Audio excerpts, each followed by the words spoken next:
Welcome back to another episode of 3 Wide here on YouTube. I'm your host, Randy Crawford. It's been a while since I've posted a video on YouTube, so we have plenty to go over, including silly season updates, some NASCAR rule changes implemented just this week, and we will look ahead at the upcoming weekend at Darlington, where the first race of the NASCAR playoffs will start for the Cup Series. So let's get started.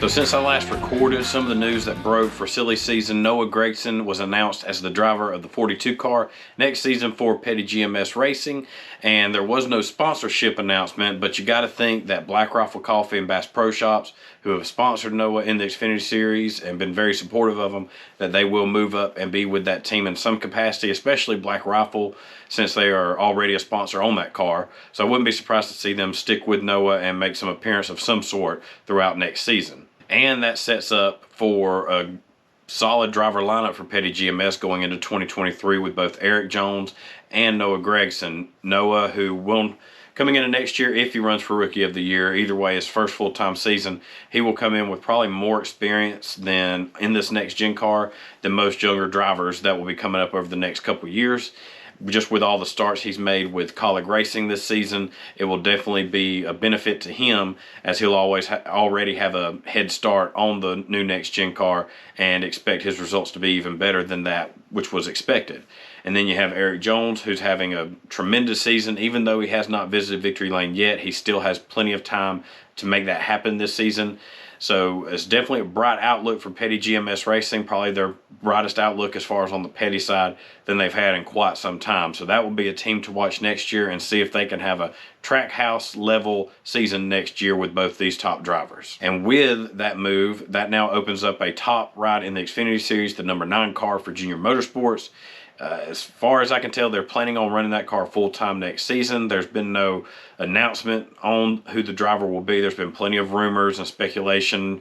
Drivers from Zane Smith, Carson Hocevar have been mentioned, but Zane Smith has actually already locked up his plans for next season, as he announced this past week that he will be back with Front Row Motorsports for a full-time truck series schedule next season. Also, he'll be making a handful of starts in the Cup Series, starting with the Daytona 500. So Front Row Motorsports is smart, holding on to Zane Smith, locking him in for a little bit longer. That's another team with a bright future ahead of it, with both Zane Smith and Todd Gilliland, 2 young drivers in their driver lineup. This team has really come on over this past couple seasons with Michael McDowell. He's really stepped it up as far as taking this team from kind of a back end to mid-pack team to where consistently running up in the top 10, upper top 15 area of the running order. So I expect to see this team continue to improve, especially with having such a solid young driver lineup and with Todd Gilliland and in the future Zane Smith. I don't see Zane going anywhere anytime in the near future. So bright outlook for Front Row Motorsports as well in the upcoming seasons. Some other news that was broke over this past week was Eric Almirola. There's been tons of speculation. Will he unretire and come back for another full-time season in the 10 car? He came out last week, put those rumors to bed, and said that he will be unretiring. He will be coming back next year. Sounds like he signed a multi-year deal, as has Smithfield, his sponsor. Smithfield, from what I read, is stepping up their level of commitment to this 10 car, putting in more money to the level of that they did back in 2018, 2019, which if you look at Eric's stats, those are, some of his stronger years in his entire Cup career. So, Eric could be set up for a pretty solid next couple seasons. He's a very talented driver, probably one of the more underrated drivers over his career, not just, over this past couple seasons or his time at Stewart-Haas Racing. I feel like Eric's always been kind of underrated going back to his Joe Gibbs Racing days. So Stewart-Haas Racing sounds like they have their driver lineup set up for next season. It sounds like Cole Custer's not going anywhere, so they'll be looking to continue to improve. They've definitely looked better at times than they did last season. They've had winners with both Chase Briscoe and Kevin Harvick this season.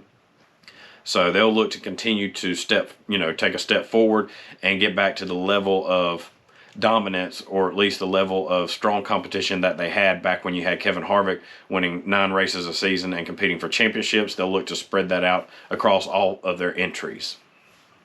And one of the reasons Eric was going to retire was simply just to spend more time with his family. He was struggling, the way it sounds, with balancing racing life with family life.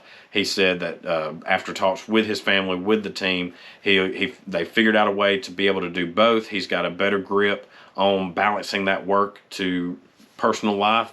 So good for him. His family's going to be able to join him for a bunch of races next year. He's going to be able to see his son in the sports events that he wants to watch him in. So luckily they're going to be able to join him, and he'll be getting that family time that he obviously wants and deserves. So I'm happy to see that news for Eric break light this past week. And over the past few weeks since my last video, there have been drivers announced they've signed either one-year extensions or multi-year extensions. The drivers who have signed multi-year extensions are Ryan Blaney with Penske and his teammate Joey Logano. They have both signed multi-year extensions. No word on length of time that this contract runs, but they do seem to be locked up for quite a while with Penske. Obviously, he was not wanting either of those drivers to go anywhere. They are the flagship drivers, really, both of them. You know, Ryan Blaney, he's kind of the future of the team, just like Austin Cindric, whereas Joey Logano is the mainstay veteran. He's the guy that's been with them, brought them the championship, and they look to continue the relationship with both drivers and continue to make strong runs each and every season. Bubba Wallace is another driver who signed a long-term extension. No surprise there. Bubba, ever since they've made this crew chief swap, he has really improved his results, showing the speed that everyone knew this team had, able to put together some strong finishes, made a very, impressive late run for the playoffs. He looked like he could get a race win in any of the last 4 or 5 races before the playoffs started. Ultimately, he came up short in that, but he does have that long-term extension, and I see with Tyler Reddick coming in 2024, this team will continue to strengthen and I think be a week-in, week-out contender by the time 2024 rolls around with both Bubba and Tyler Reddick. And speaking of Bubba, with Kurt Busch missing the beginning of the playoffs, he pulled his playoff waiver this past week, which allowed Austin Dillon to get into the playoffs with his win at Daytona and Ryan Blaney in on points. Bubba will now swap his car number to the 45 driven by Kurt, as that car number is in the Owners' Championship playoffs, and they're looking, just because between Bubba and Ty, who do you want running that car for a shot at the Owners' Championship? Obviously, you want Bubba, who has more experience, who's been showing strong runs as of late, can put you in the best chance for that to happen, whereas Ty, he's impressed in his few starts, but obviously still a very young driver, a lot to learn. They're going to want to focus more on his development instead of putting that Owners' Championship pressure on him. But this is just simply a number change. Both drivers are going to keep their crew chief, spotter, sponsors. Everything's going to stay the same. All you will see swap is the numbers, where Bubba will be running the 45 and Ty Gibbs will be running the number 23. Denny announced today, even if Kurt makes his way back before the end of the season, he will drive the number 23. They will not swap the numbers back for that reason. And as I said, Kurt, he is out. There's no timetable on his return. He just announced that he knew he was not going to be ready for the playoffs, so he pulled his waiver, giving Martin Truex Jr. a chance to get in the playoffs. Ultimately, Martin came up short, with Austin Dillon getting the win and putting himself into the playoffs. Martin missed it by just 3 points. So a lot of rumors out there whether Kurt comes back this season or could this be the end of his career. I wouldn't be surprised, to just see them sit Kurt for the rest of the year and for Kurt to make that decision. No need at this point to put yourself out there at risk for any more injuries. You want him back at 100% and healthy, whether he gets back in the car or not. So with that, I would not be surprised to see Kurt sit out the rest of this season, come back next year stronger than ever, and continue to help improve 23XI racing. And of course, the biggest domino in all of this year's silly season is Kyle Busch. There's still been no announcement as far as where he's going to go next year. The rumored teams that are courting him are 23XI Racing with Toyota, as well as Richard Childress at Chevy and Colleague Racing with Chevy. And so it looks like I don't see Kyle coming back to the 18 car next year. I see them going ahead and bringing up Ty Gibbs, putting him in that 18 car as well as he's performed this year and the few starts he's made with 23XI Racing. I see them going ahead and pulling the trigger there and putting Ty in a full-time Cup slate. But now the question is, where does Kyle go? And part of it kind of with 2311 Racing, Denny has let it be known if he wants a driver, he's going to go after him. And Toyota has let it be known that they want to keep Kyle in the Toyota camp. So can Denny scrap together some, and Kyle get the sponsorship to run a third car if Kurt comes back next season?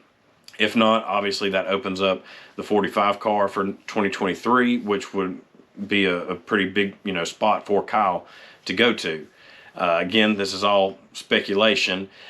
I would love to see, personally, Kyle go to Colleague Racing. Matt Colleague and Chris Rice, they've let it known that they just want to win. They want to collect trophies. They say week in and week out they are trophy hunting. And that would be a great combination with Kyle Busch. We all know how much he does not like to lose. And plus, Colleague Racing has let it be known that they want to go Truck Series racing. So you have Kyle Busch with KBM, and that's an obvious opening right there, a connection where you can now bring the Kyle Busch Motorsports from Toyota to Chevy. That would be a big win for Chevy in the Truck Series itself. That gives them one of the top teams in the sport to run their manufacturer. And Kyle's wanting to keep this Truck Series team going for the future for his son Brexton. So that's going to be, I think, the bigger part of the negotiations with Kyle is what will happen with his truck team. And I think that would be a perfect fit. It'd be beneficial big time for Justin Haley. Young driver, he's shown flashes this season, obviously shown them rookie struggles, but to have a champion like Kyle Busch as your teammate, somebody you can learn from, that would be huge for his career and the outlook on the future of it. So just me personally, I would love to see Kyle Busch wind up at Colleague Racing. I would put that as probably the more favorable spot for him to land. 2311 Racing, that's probably in second, a very close second with Toyota. They already have the home court advantage as already having Kyle in their camp.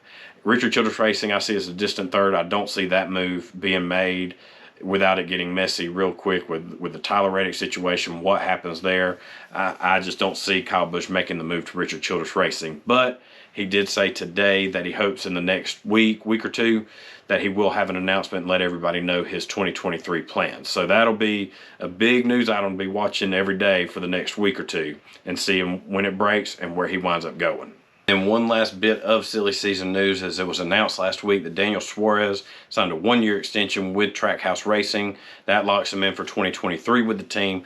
And at first I was a little bit confused, wondering why he signed such a short-term deal when he's won his first career race with the team this year. He has shown tremendous speed, had a career year, and been just as strong as Ross Chastain. He just has not at times been able to get the finishes like Ross due to things really mostly out of his control, whether it's wrecks, flat tires, some things that he just can't control. But then as I got to thinking about it, most likely as late in the year as it is, they just wanted to get him locked in for next year. I'm sure they will be working on a more long-term deal immediately, especially, if he comes out next year hot out of the gate like he has been, periodically throughout this season. He could be, I think he has found his true home after bouncing around all these teams, which good for him. I think Daniel is great for the sport. I've been a long-time fan of his, going back to his Xfinity days when he was, competing against Kyle Busch, trying to get his first career win and getting his first career Xfinity championship. So I think he's a huge part that NASCAR really can't afford to lose. Just his personality, the fan base that he brings in. I'm a big supporter of Daniel Suarez, so I would not be surprised to see him get a long-term deal as well next season and Trackhouse lock him up as long as they can. And then moving away from silly season, some more news that broke last week at Daytona. It was a huge news week. Everything from Eric Almirola to Zane Smith's news break. It was a busy weekend at Daytona. And one of the news broke was that with Camping World now leaving the Truck Series as the title sponsor, Craftsman Tools is making their return and going to be the title sponsor for the Truck Series. They were the Truck Series sponsor for, pretty much their whole existence up until Camping World took over in the early 2000s. And it definitely was a great feeling of nostalgia to see that logo with the red and black Craftsman Tool back in the Truck Series. Craftsman was with the Truck Series in really their heyday in the early 2000s when the series was full of NASCAR veterans, whether it was drivers who had been in the Cup Series, maybe didn't have the success that was expected of them or that they expected, and they made their way back down to the Truck Series and were competing for wins week in and week out, winning championships. Drivers like Bobby Hamilton, Johnny Benson, Mike Skinner, Ron Hornaday, Jack Sprague, a ton of great veterans were in that series, and it definitely brought some credibility to it, especially when you mixed in the young talent back then, drivers like Brendan Gaughan. It was a good time to be a part of the fan base in the Truck Series. So obviously, it's now moved to more of a younger generation, younger drivers trying to sharpen their skills, and it's at times can be comical how disastrous these races can be. Hopefully, they can kind of get back to the way they were in the early 2000s with a good mixture of veterans and young drivers, because that was some of the best racing you could watch week in and week out for NASCAR. And NASCAR also announced with their damaged vehicle clock, it was 6 minutes that NASCAR would give the teams to repair their car as best they could to get back out on the track and meet minimum speed so that they continue the race. They have now bumped it up to 10 minutes. This seems like something that a lot of teams were pushing for with NASCAR. With these new next gen cars, they're saying it's just taken so long to fix these cars, we just need a few more minutes to be able to get the job done. And we've seen that this year with drivers like Bubba Wallace and Chase Elliott, who have had cars that probably if they would have had just a couple more minutes, they'd have been back out on the track and had continued strong runs that they were having at that time in the race. So, great step in the right direction. NASCAR listening to these teams and giving them these few extra minutes on the damaged clock. Whether this goes on past this season, it has not been announced, but it will at least be implemented until the end of this season. And this weekend, we have the first playoff race for the Cup Series at Darlington. You'll have the Xfinity Series on Saturday, the Cup Series on Sunday to run the Southern 500, Labor Day weekend, Crown Jewel event weekend. It's going to be a great race to watch, especially with the way this next gen car is performing, especially after the spring race at Darlington. And it's, one of those things, I don't know who is going to be the driver to watch. William Byron and Joey Logano were probably the best two cars in the spring before Logano knocked Byron out the way, and that caused a little rift between the two drivers. Tyler Reddick, he finished second in this race. And I mentioned in my podcast this past week, I don't sleep on Richard Childress Racing. Austin Dillon back in 2020 when he was in the playoffs, he got off to a super hot start, very surprising to a lot of people. He finished second in Darlington at the first race of the playoffs. And, I think they're just a team I wouldn't sleep on, especially Tyler Reddick, as strong as he's been all season. And Austin Dillon, while it may not show it or the camera may not be on him as much as Tyler Reddick, they have the same average finish. So Austin can run right there with Tyler. And if both drivers can, sneak their way and have a strong first two races in the playoffs, Austin could surprise a lot of people and move on to the next round. And of course, you always got to keep an eye on Denny Hamlin, Martin Truex Jr., Chase Elliott. They're very strong at Darlington. Now is when you're going to start seeing these playoff drivers kind of, take a step up in their game against the rest of the competition. This is where the playoff drivers really separate themselves from the rest of the field. So it's going to be interesting to watch. You will definitely not want to miss 1 minute of the action this upcoming weekend. On the Xfinity side, Jeremy Clements, he won this past weekend, but NASCAR found that his car had some issues internally with the intake manifold, so that he was disqualified. He got to keep the win, but he lost his spot in the playoffs. So now that puts Ryan Sieg back above the cut line. Sheldon Creed 43 points out behind him, and Sheldon's very strong at Darlington. Can he continue to close that gap on Sieg? He was doing a great job Saturday till he got caught up in a wreck, and that ruined most of the gap he had made up already up to that point. So can he have a strong weekend and just have a complete race? Or with Jeremy Clements appealing this decision by NASCAR, will he win the appeal and get put back in the playoffs? His team, they put out a statement that with what was wrong with the intake manifold, it was too short, and that actually would have taken away power from the car. It wouldn't have given them an advantage. It really would have been,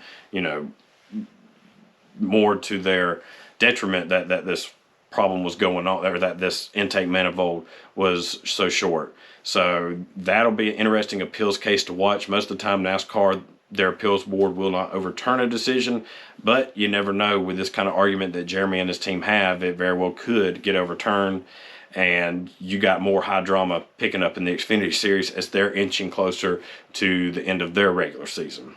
So as always, I appreciate everyone taking the time watching this video. Be sure to leave a comment if you have any opinions on the silly season side, where you think Kyle Busch may wind up when he comes out and makes his announcement, hopefully here in the next couple weeks. Who's the first 4 drivers you think will go out of the playoff by the time the checker flag falls at Bristol? Just feel free to comment, and also don't forget to hit that subscribe button before you click off this video. And also, I will have the link in this description of the video. You can go check out my podcast that comes out weekly on Mondays. And you can find the podcast on Apple, Amazon Music, Spotify, and of course, Anchor.fm. So everyone, I hope y'all have a great rest of your week, and we will meet back same time next week and go over what all went down with Darlington and the Southern 500.